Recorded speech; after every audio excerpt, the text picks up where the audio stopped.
আজকে সকাল সকালে মাঠে আসার কারণ হচ্ছে আমাদের কিছু ধান লাগাইছিলাম, বাট সেখানে কিছু ভুঁই ফাঁকা ছিল, যার কারণে আজকে সকাল সকালে মাঠে চলে এসেছি। আব্বু বলছে যে কিছু পাতো লাগবে, পাতো নিয়ে আসতে। যা আমরা পাতো দিছিলাম সেই পাতো মনে করেন পানিতে তলায় গেছে, যার কারণে আজকে সকাল সকালে মাঠে চলে আসি। আমাদের এইদিকে আর একটা ভুঁই আছে, এইখানে ধান বুনেছিলাম, সেখানে অনেক ধান হয়েছে। বাট সেখান থেকে আমরা ধানগুলো সংগ্রহ করে এইগুলো অন্য ভুঁইতে লাগানোর চেষ্টা করব। দেখবো হয় কিনা, ইনশাল্লাহ অবশ্যই হবে, কারণ আগে পরে লাগানোর অভ্যেস আছে। যার কারণে আমরা এখান থেকে এই বুদ্ধিটা নিয়েছি যে আজকে এই ভুঁই থেকে মানে আনুমানিক 10 মুঠার মতো লাগতে পারে। সেগুলো নিয়ে আমি চলে যাব আমাদের আরেক ভুঁইতে লাগাইতে।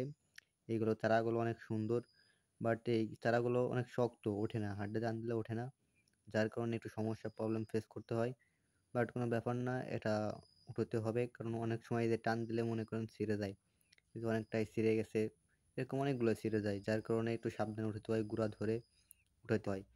আর আব্বু বলছে কি যে আজকে নাকি 7 মুঠা লাগবে, 7 মুঠা হলে নাকি ভুঁইটাও হয়ে যাবে। তো আমি সকাল সকালে চলে আইছি। এখানে মনে করেন যে উঠাতে গেলেই মাটি ওঠে অনেকগুলা।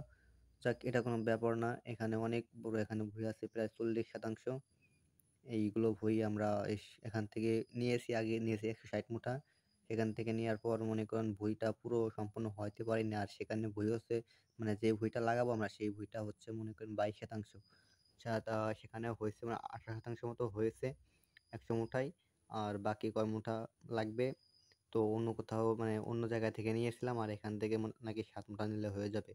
তাই এখান থেকে নিয়ে চারাগুলো দেখতেছেন খুবই সতেজ এবং তরতাজা। এখানে কোনো সার ওষুধ দিয়ে তৈরি করা হয় না, এখানে বুনাই দিয়ে গেছিলাম, যার কারণে এরকম হয়েছে। বাট এখানে কখনো সার দেওয়া হয় নাই।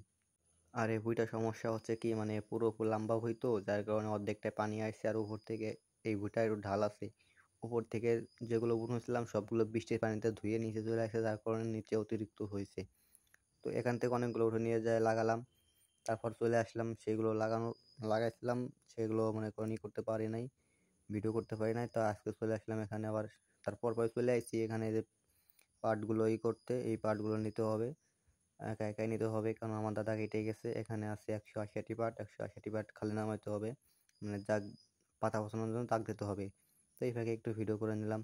এখানে অনেকগুলো পার্ট আছে, অনেকগুলো নিছি, আর এখানে অল্প কয়েকটা আছে, যার কারণে সম্পূর্ণ আমি দেখাতে পারি না। আর পার্টগুলো রাখছি মনে করেন খালে, এখানে এনে ফেলাইছি সব পার্ট আমি একাই।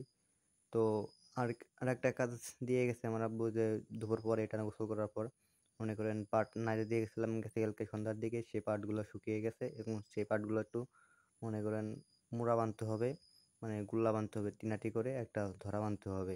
তো পাটগুলো গুঁড়াটা ভিজে আছে, তো আর কোনো সমস্যা নাই, এটা হয়ে যাবে ইনশাল্লাহ।